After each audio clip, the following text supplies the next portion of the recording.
2001: A Space Odyssey is an older film that I've enjoyed. So Is when it, Odyssey there? It shows. I have watched the movie. I did not understand it. So I'm sorry, so which one? Space Odyssey. You're talking about Space Odyssey, right? Yes, I watched the movie. I did not understand it. So what happens is there is a bunch of monkeys, yes, sir. right? Two groups of monkeys, and some object comes from the top, and in the morning they discover it. Yes. And after once the monkeys who discover it, they start killing the other monkeys. What is really the scene there?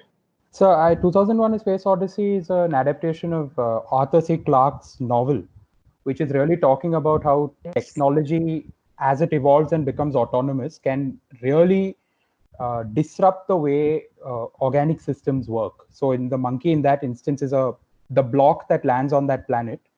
My impression of the film is that it disrupts the social cohesion that the apes had, and really they start embracing the violence that's within them.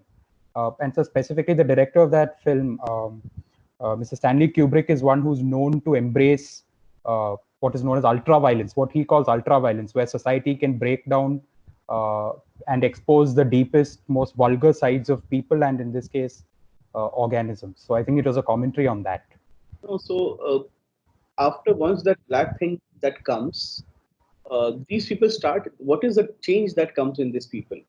Which the other ones are not able to. They are both monkeys, right? The both sides. What is the change that they are? What they start using weapons? If you have noted, Yes, they why? start taking up the bones and the skeletons and start crushing each other with them. Uh, it could also be a commentary on how technology unleashes, as we presume, the good in us, but also the worst in us. Or So be consciousness, consciousness. yes, so that could be an interpretation as well, that up till that point they were happy in their ignorance and had a peaceful society, but with that knowledge came a great deal of self-awareness and violence that was amplified by that. Yes, I could see that interpretation. Jaydev, so you have stayed in Bangalore. Why Bangalore has become the IT hub of the country? So I think it's a combination of factors. First, there was already a robust public sector enterprises ecosystem that was built with the Hindustan Aeronauticals Limited, BHEL, and so on. So there was already a technocratic workforce that laid the foundations early on. Subsequently, sir, I think the policies in post 1991 with the software technology STPA, which is the Software Technology Parks of India, identified Bangalore as a potential hub, and the state government took some proactive measures to attract multinationals. And finally, sir, I think this is maybe an intangible, but the pleasant weather of the city was something of an attraction to a lot of young people who wanted to move away from more inhospitable climates, at least in the early years. Now you are a lawyer.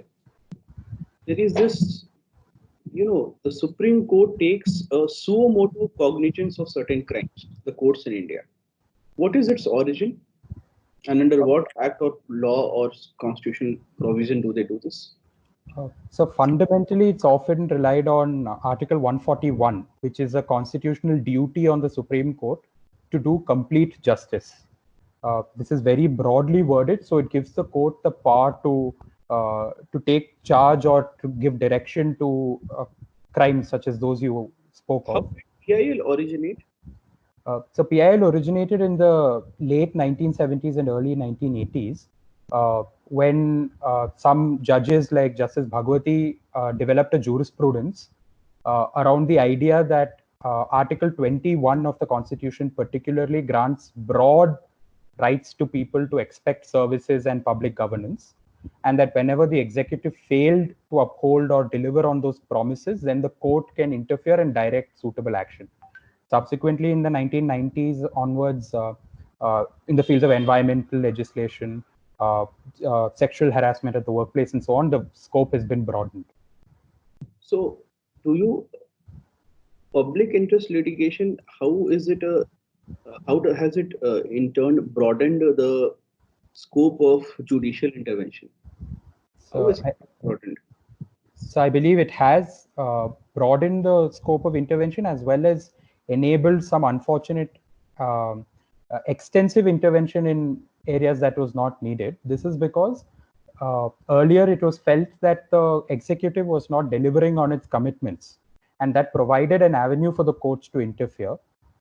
So for 2 years ago, there was much criticism for the court in implementing a ban on the sale of alcohol near highways, which was clearly a policy decision that the executive should have taken. And it was not the court's position to have interfered in decisions like that. So it was that vacuum by the executive in the previous decades that created this. So what is the difference between a regular case and a public interest? What is the difference between a regular litigation and a public interest litigation?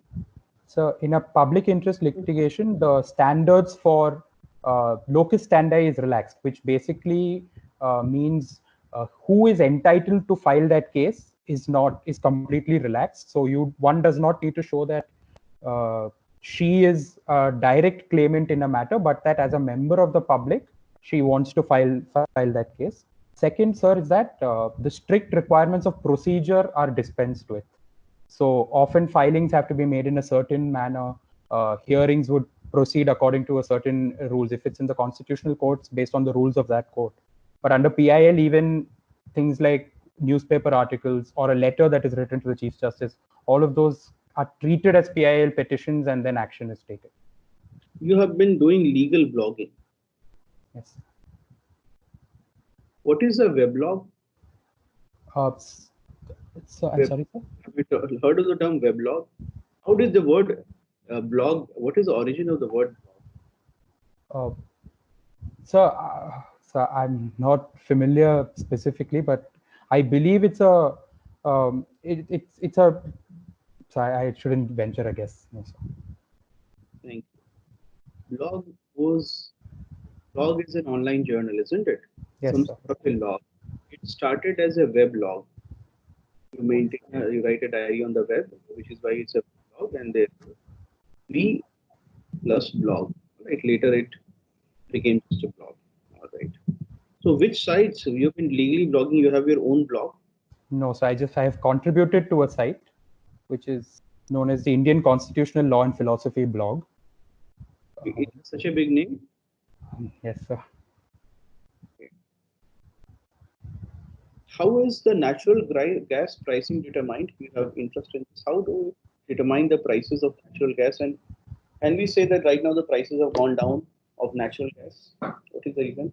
So up till the most recent policy decision, earlier the price was calculated based on a formula that takes into account spot prices of natural gas at various international markets, such as those in Russia, in Western Europe, and North America. The reason for that is that it was felt that there is no free market for price discovery in India because of the demand-supply mismatch. So we were compelled to rely on foreign market spot prices to arrive at the prices that we have in India. Yes, sir. Earlier, when I wrote that article, the price was about $5.4 per British thermal unit. But today, in April, I believe it was brought down to $2.34 per British thermal unit. And yes, the prices are falling because generally demand has fallen in the energy space because of the lockdown and overall reduction in consumption because travel and heating and all sorts of public expenditure in that field has come down. All right. So it is being said that the United States and the liberal capitalist nations of the West are no longer interested in peace and security of Middle East and West Asia, right? Because they have lost interest in oil. So why is the world losing interest in oil, especially US? So one of the reasons is that the cost of alternatives has fallen remarkably. So instead of expanding further and further into oil, one could see more returns by investing in solar panels and alternative sources of energy. Second, sir, I would like to my opinion is that they have not completely withdrawn from oil because even the United States, which is a large consumer and producer, is now expanding into Guyana, into the Caribbean oil reserves in Venezuela, and so on. So it's not been a complete transition, but they have started exploring alternatives more actively than they did a few years ago. No, so what alternative sources have come up in the past few years? So some are completely different, like the renewables boom, solar, wind, and geothermal. But others are incremental changes in the old energy basket. So coal gasification. Coal is also a non-renewable source, but by using gasification, they're able to produce a form of natural gas, which can then be used for power generation. Uh, so then I think natural gas fired power plants, which are also relatively new. Why are you not still talking about shale gas? Uh, so because shale gas is a form of natural gas that comes out through the regular uh, petroleum wells, or at least adjacent to regular petroleum wells. So I would have considered it as part and parcel of that process. All right. As a lawyer, why do you think that how will you be able to contribute to your role as a civil servant? So, to my understanding, a lot of policy in India is implemented through law, either directly or through subsidiary legislation and rules. So, having legal training might equip me to best contribute to that process of policy implementation. So, I may know what may be the most effective way to implement a policy by mitigating potential disputes in the future, and so on. So second, as a lawyer, I have also had the opportunity to work on fields like alternate dispute resolution, such as mediation, for instance, which I believe can be very useful uh, in a public-facing government servant's role. For instance, something like land acquisition, where one needs to convince public citizens that it is in their interest to sell land to the government in an expeditious manner. So having the skills of mediation might make it more convincing and accessible to the public. And so maybe finally, I've had through my process of study as well as some of what I've written, I've had an opportunity to look at policy design and and have my own opinions on what may have been very well designed or where I could have suggested some improvements. And I believe the civil service offers a path to be in a position to be making that impact. You've also been a film critique. There have been recent allegations of nepotism in Bollywood. How far do you think it is true? So I don't know the specific credibility of the accusations that have come up in the recent months, but as a general trend, uh, it appears that there are some families and some cliques that have dominated the film industry, and that those from the outside may have a difficult time breaking into that field. So if it does exist in that manner, I think it's unfortunate.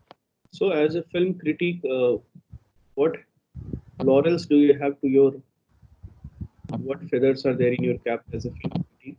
So nothing formal, sir. I only contributes to some online portals in my own personal capacity, like Reddit and so on. Which film did you critique last? So it was a film called 1917, which was a drama film that released last year. It was about the end days of the First World War in Europe. The film was 1970. 1917, sir, but directed by Sam Mendes. In Delhi, there was a some time back there was a tussle between lawyers and policemen. Are you aware of the issue? Yes, sir. According to you, what was the root cause of the problem? So the immediate trigger of that dispute, I believe, was a war of words or miscommunication between an individual lawyer and a policeman who was assigned to the high court to the court premises. But I believe that the reason it got out of control was the underlying politicization of the bar, particularly with the associations. So a quick resolution was not possible, and both sides seem to have been aggrieved and allowed to vent, which should not have been the case. What can we do to avoid such incidents and such issues? So in this particular instance, I believe strict action should be taken against those who indulged in violence and property destruction. But as in a longer term, I believe the bar associations need an element of external regulation. Presently, under the Advocates Act, the Bar Council is a statutory body, but the bar associations are completely unregulated. And this breeds professional politicians in the bar as opposed to an advocate's welfare body, which is what it was originally intended for. So like how the Medical Council of India is being increasingly reformed. I have never seen a lawyer's advertisement. Jeydev, I have not seen a lawyer's advertisement. What is the reason?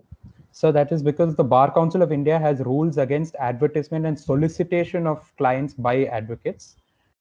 The argument in favor of that is because it is supposed to be a profession uh, that is respectable and not marketing itself, because it is serving the cause of justice. So a client who has to hire a lawyer should not be misled by boisterous or puffery in advertising, because it's a matter of justice and not a mere commercial transaction. Any other professions, the similar guidelines exist? So there are, while not a complete ban, some fields like investment advisors, stockbrokers, mutual fund advisors, they have some very strict guidelines about who they can market to.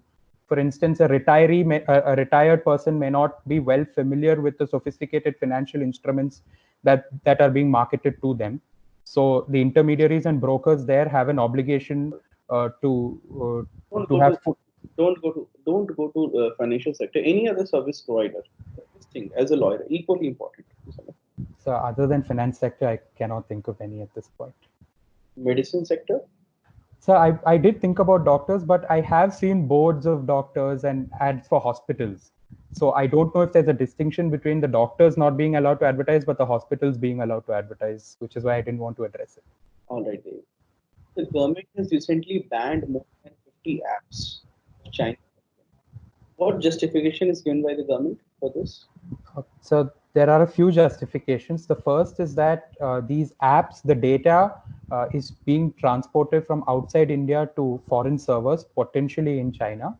Second, that the very fact that these apps have their command and control in China uh, creates vulnerabilities to us from a national security standpoint. Uh, on this basis, one, the need to protect the data integrity of our citizens, and two, to prevent the undermining of our national security interests, these apps have been banned. Are there any other reasons why the government may have taken this step? Sir, while not officially stated, from a geopolitical standpoint, this is also an assertion of our sovereign rights and the capacity that we have in response to China's aggressive and illegal behavior near our borders. So it can also be seen as a diplomatic pushback. One last question: why do you want to join the civil service? Uh, so I've always wanted to work in public life from the moment I was in school and I read a civics book, which is why I found myself gravitating to law, because I felt that law as a discipline has the closest interface with government service. So I believe an opportunity to work for the public interest and to advocate and implement the rules and policies of the government would be a worthwhile profession. All right, Jaydev, your interview is over. Thank you, sir. Bolo, do you have any questions for me? So I take your feedback and then I'd ask you, sir. You have answered most questions satisfactorily. I don't think that there is. What is the date of your interview? 21st. कोशिश करिएगा कि एक दो चीज है ना, words जैसे I believe word को थोड़ा सा अगर कम यूज करें तो थोड़ा बेहतर. Okay. और बाकी in terms of demeanor, I did not find anything. Is this your first interview? Yes, sir. In terms of demeanor, दूसरी चीज, you have good communication skills. So common issue with good communication skills people is that they will attempt to say or answer every question. Because they can say doesn't mean you must say. All right. I asked you a question, then you said something, then you say sorry sir, I'll not know. This is what I expect. It is very important. All right. ठीक है, कि जहाँ पर नहीं आता वहाँ अगर किसी क्वेश्चन में आई डोंट नो नहीं बोला, हमेशा याद रखना, जिसके भी मेरे पिछले साल 4 बच्चों के 200 प्लस नंबर आए हैं, तो मैं एक चीज जरूर बता सकता हूँ उनके बारे में कि इंटरव्यू के बाद कि कम से कम दो क्वेश्चन में जरूर सबने आई डोंट नो बोला है. Okay, that's a relief, sir. So the question that you asked about the blog, I was thinking along those lines. So I thought I'll venture a guess. Then I realized I shouldn't. So now there is a reason. I'll explain it to you. There's a reason why. See, you are going to be interviewed by a bureaucrat. Now think of his position. He is, let us say, you are in SDM in Bangalore, and the additional chief secretary calls you and he says that there has been a stampede in your area. How many people are dead? He is expecting an answer that, sir, 12 people are dead, 11 people are in the hospital. All right. and 2 people have been discharged. That is the answer he expects. But if you tell him something like, sir, I believe that the area was extremely crowded and the stampede was huge. Therefore, 2 dozen people. He's not looking for a story. All right. There is nothing that irritates a bureaucrat more than a story. Because in a long public service career, he's told too many stories. And it's not just with respect to bureaucracy. Any public facing office will expose you to these situations, which was why you will be conditioned. Like when you will be a lawyer, अगर आप district court में बैठकर सिर्फ सुनना शुरू कर दो, इतनी कहानियां सुनने को मिलेंगी कि कोई फैक्ट्स बताएगा नहीं. तो अब क्या आपने देखा होगा बड़े वकील क्या करते होंगे, पूछते होंगे कि मैं सवाल पूछता हूं, जो पूछूंगा उसका जवाब दीजिएगा. बड़े वकील पूछेंगे आपसे सवाल कि 13 की है ना, तो इस चीज का थोड़ा ख्याल रखिएगा. So for this as well, if I reduce the I believe and just go straight to what I have to say, that would be better.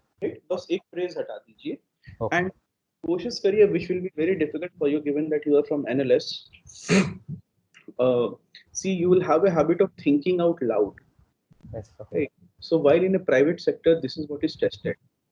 Like you go to any American university, they would want to know how you think. Yes. Here, the exam is completely different. Here, they are not looking for how you think. They really want a finished answer or a yes or a no. Okay. So they are not very keen on hearing your thoughts. They want the final thoughts. Apart from that, I think that you are good. You were part of the group mock? Yes, sir. The first one, last week, I think it was. But I think your camera was not working that No, way. it was on, sir. You had asked questions about Corona and I made a list as well. Okay. Sure. Now, any other questions you have, Jeydev? So demeanor you said is all right. So because in February when I gave a few mocks, some of them said that you're sounding a bit too assertive, be more deferential, etc. Which is also why I started using I believe more. So earlier I had a bad habit. So when I was talking, I would say, suppose in any question I'd say you. If there is a problem, you would need to. And I got a lot of feedback saying that puts the other person, especially a senior person, on the defensive because you're saying you as though I'm lecturing to them. So I got this feedback a lot in February. So which is why I started saying I believe, I think this can work, and that sort of, which is why I went into that mode. But you're saying that the I believe is not that helpful either. So what would be a middle ground is my fear, sir. No, so first thing is that you may be being assertive in the beginning, but a lot of things may have changed now. So here, what I want to say is that you can always change your demeanor by just adding "sir" to the beginning of your answer and end of your answer. Okay. उससे काफी कुछ change हो जाता है. So just the semantic solution, just "sir" in the beginning and "sir" in the end will create a better impression. It will do away. It will remove all the current disabilities that you may have. All right, sir. All right. So I would say "sir" and I would give a clear answer without the "I believe" and "maybe" and that kind of. Yeah, matlab you are not giving an interview to the press and you are not Raghuram Rajan. That they ask you the question that how do you think the economy is going to sustain with the COVID, and you say that I think that the growth statistics are fine and I believe that. Yes, so that you're right. So that is that is the style I was using. I see that. Yeah. So what happens is while a lot of boards will not be able to exactly pinpoint that what is the phrase that is causing this problem, but at the end they would feel that. Yes. Oh, I see. It's a psychological thing. All right. So you have to be very minute with these things. Okay, so your suggestion is lean heavily into "sir" as a stopgap, and reduce the "I believe" and all right.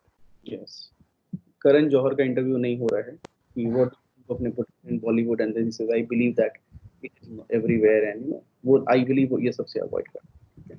But everything else is all right. You are crisp in your answers, and the one good thing that is about you is that when you speak, you stress every word. So this becomes very important. Okay. Okay. So because prior to starting the interview preparation, I was very verbose, and people said that I'm trying to say too many things or too many words to convey the same idea, and sometimes they couldn't follow what Yes. I mean, they could follow the broader idea, but the specifics they may be missing out and so on. I had noted you down that day, na, that what is the test of good articulation? Hmm. है ना? Test of good articulation is that one is that the recall value is there or not. Okay. And the second was that if I am asking you to repeat the answer, do you A, change the whole answer, or do you change the words used to answer the question? If these two things are there, then it means that articulation is not good. There is a scope of improvement. Okay. I think that those problems to a great extent have been solved by now. All right. So it is not without a learning curve. अगर आपको लगेगा in your case, if you feel, then maybe we can have another mock session, because I would want to see that if some changes have come or not. It happens. Yes, so that would be great, sir. समय आपके पास भी नहीं है और मेरे पास और भी कम है, लेकिन फिर भी एक बार प्रीति से रीच आउट करके 15th के आसपास. Oh, sir. Yes, sir.